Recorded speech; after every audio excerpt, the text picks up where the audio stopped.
మహాగణుడు మహోన్నతుడైన క్రీస్తు యేసు నామములో మీ అందరికీ వందనాలండి. ఒక వాక్యాన్ని చదువుకుని ధ్యానం చేద్దాం. ఫిలిప్పీలకు రాసిన పత్రిక 2వ అధ్యాయము 12వ వచనం చదువుదాం. ఫిలిప్పీలకు రాసిన పత్రిక 2వ అధ్యాయం 12వ వచనం. ఈ వచనంలో ఒక చిన్ని భాగాన్ని నేను చదువుతాను. భయముతోనూ వణకుతోనూ మీ సొంత రక్షణను కొనసాగించుకొనండి.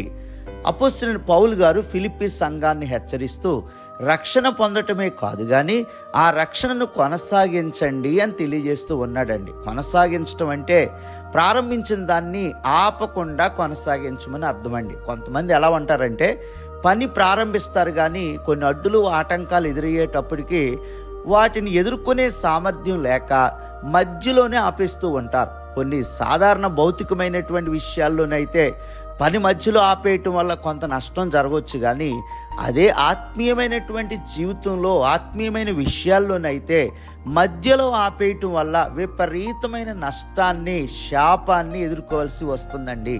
అందుకే పౌలు గారు ఖచ్చితంగా కొనసాగించండి అని హెచ్చరిస్తూ ఉన్నాడండి. ఆత్మీయ జీవితంలో మనం తప్పకుండా ప్రతిరోజు కొనసాగించవలసినటువంటి 3 విషయాలు ఈ ఉదయకాల సమయంలో ధ్యానం చేద్దామండి. మొదటిగా ఫిలిప్పీలకు రాసిన పత్రిక 2వ అధ్యాయం 12వ వచనం ప్రకారంగా మనం పొందుకున్నటువంటి రక్షణ కొనసాగించాలని అర్థమవుతుందండి. అసలు మనం ఎలా రక్షణ పొందాం?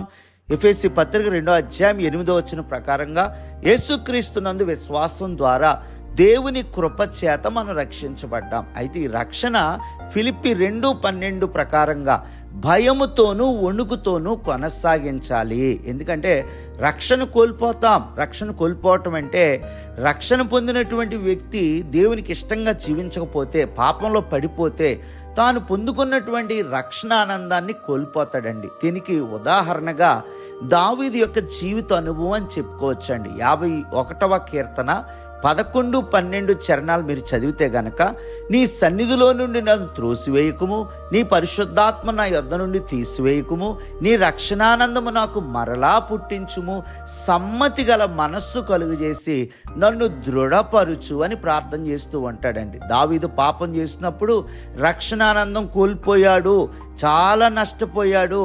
మరలా పశ్చాత్తాపడి మరలా దీనుడై ఆ ఆనందాన్ని తిరిగి పొందుకున్నాడండి. కాబట్టి భయముతోనూ వణుకుతోనూ మన రక్షణను ఏం చేయాలి? కొనసాగించాలి. అలాగే రెండవదిగా ఏమి కొనసాగించాలో చూద్దాం. హెబ్రీ గ్రంథం 12వ అధ్యాయం మొదటి 2 వచనాలు మీరు చదవండి. ఈ వచనాలు మీరు చదివితే గనక విశ్వాస జీవితాన్ని కొనసాగించాలి అని అర్థమవుతుందండి. మన విశ్వాసానికి కర్త ఎవరండి? ప్రభు అయిన యేసుక్రీస్తే. ప్రభు యొక్క సహాయంతో ఎడతెగకుండా దేవునితో ప్రార్థన ద్వారా, వాక్యం ద్వారా సహవాసం చేస్తూ మన విశ్వాసాన్ని ఇంక్రీజ్ చేసుకోవాలి. మన విశ్వాసాన్ని కొనసాగిస్తూ ఉండాలి.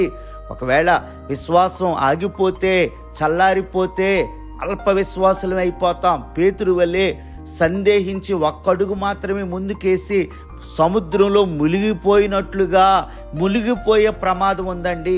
అపవాది ఏం చేస్తుంటాడంటే ఈ అంచె దినాల్లో ప్రతి ఒక్కరిని కూడా ఏదో ఒక అట్రాక్షన్ పెట్టి, ఏదో ఒక పాపానికి లోనుగా చేసి భ్రష్టులుగా చేయాలని ప్రయత్నం చేస్తూ ఉంటాడండి. 1 తిమోతి పత్రిక 4వ అధ్యాయం 1వ వచనంలో ఈ విషయం మీరు చదవచ్చండి.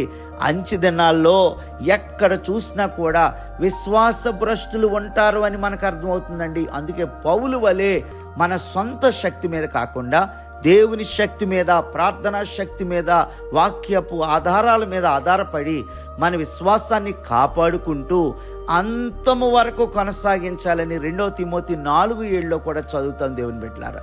అలాగే మూడవదిగా ఫిలిప్పీ పత్రిక 1వ అధ్యాయం 3-6 వచనాలు మీరు చదివితే గనక మనం కొనసాగించవలసినటువంటి మరొక విషయాన్ని చూస్తామండి.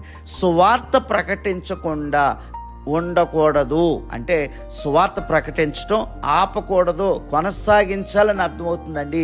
ఫిలిప్పీ పత్రిక రాసేటప్పుడు పౌలు గారు సువార్త నిమిత్తం పట్టబడి చెరసాలలో బంధించబడి ఉన్నాడండి. అయితే సంఘస్థులు నిరాశ పడకుండా సువార్తను కొనసాగించమని వారిని బలపరుస్తూ ఉన్నాడండి. ఎందుకంటే క్రైస్తవులకు సువార్త ప్రకటించకపోతే శ్రమలు వస్తాయండి. 1 కొరింథీ పత్రిక 9వ అధ్యాయం 16వ వచనం మీరు చదవండి. సువార్త ప్రకటించకపోతే శ్రమలు వస్తాయి. అందుకే సువార్త నిమిత్తం సిగ్గుపడకూడదని రోమా 1:16 చదువుతాం.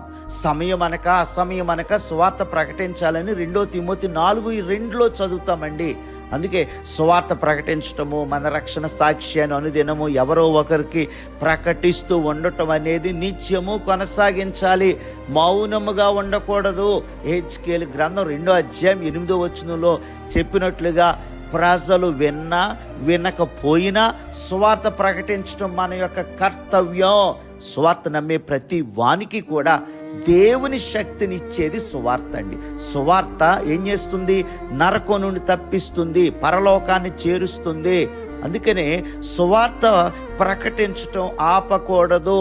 ఏమండి, నరకానికి వెళ్ళిపోతే సువార్త అక్కడ ఉంటుందా? కొంతమంది తప్పుడు బోధ బోధిస్తూ ఉన్నారు. నరకానికి వెళ్ళం, నరకంలోకి వెళ్ళినా అక్కడ కూడా బాప్తిస్మాలు ఉంటాయి, అక్కడ కూడా సువార్త ప్రకటన ఉంటుంది అని తప్పుడు వాక్యం చెప్తూ ఉన్నారు దేవుని బిడ్డలు. నరకంలో పరిశుద్ధాత్మ దేవుడు ఉండడో, నరకంలో సువార్త ప్రకటన ఉండదో. అందుకని ఈ భూమి మీద ఉన్నప్పుడే సువార్త ప్రకటన ఉంటుంది. సువార్త ద్వారా మాత్రమే ప్రజలు రక్షించబడతారు. సువార్త ద్వారా మాత్రమే ప్రజలు పాపం నుంచి విడుదల పొందుకుంటారు. సువార్త ద్వారా మాత్రమే పరలోకం చేరతారు. అందుకని ప్రతిరోజు కూడా సమయం అనక అసమయం అనక సువార్త చెప్పటానికి సిగ్గుపడకూడదు. కొనసాగించవలసిన 3 విషయాలు ఇంతవరకు ధ్యానం చేస్తాం. మొదటిగా, రక్షణ జీవితాన్ని కొనసాగించాలి, విశ్వాసాన్ని కొనసాగించాలి. 3వదిగా, సువార్త ప్రకటన కొనసాగించాలని మాట్లాడుకున్నాం. కాబట్టి ఆ విధంగా కొనసాగించేటటువంటి కృప, ప్రతిరోజు కూడా కొనసాగే కృప పరిశుద్ధాత్మ దేవుడు మనకు అనుగ్రహించును గాక. ఆమేన్. God bless you.